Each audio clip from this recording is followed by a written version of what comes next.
Cadeau de Noël préféré des Français, le livre trouve toujours sa place sous le sapin. Alors que les ventes en ligne explosent, les petites librairies tentent de tenir le cap face aux géants du secteur. Comment les commerces indépendants ressentent-ils cette concurrence ?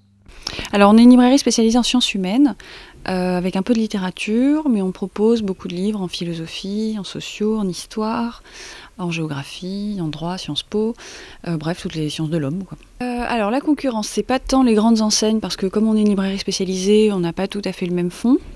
La Fnac, pas du tout. Le Furet, on a un fond qui est plus pointu, donc les gens viennent exprès chez nous. En revanche, pour la vente en ligne, effectivement, même si on ne sent pas la concurrence en tant que telle, on voit quand même qu'il y a un réflexe de l'achat en ligne. Alors, on a deux types. On a ceux qui savent déjà ce qu'ils cherchent, ou alors des curieux qui ont envie de se laisser un peu guider par le hasard ou par nos conseils.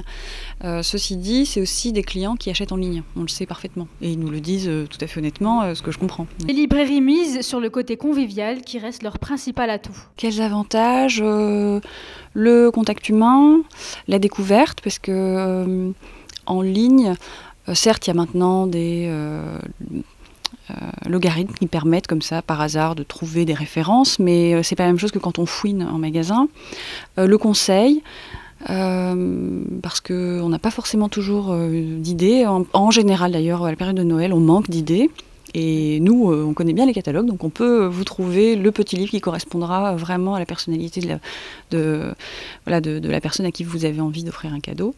Il y a l'ambiance, la rencontre, et puis sinon, il est aussi possible, c'est différent, c'est-à-dire que la démarche n'est pas la même. Quand on commande en ligne, il y a aussi des avantages, c'est clair, on est tranquille chez soi, mais à ce moment-là, il faut choisir où on achète en ligne. Mais si des librairies spécialisées comme Meurat se portent bien, d'autres plus généralistes ne s'en sortent pas. Chaque année, 200 librairies ferment leurs portes d'après le ministère de la Culture.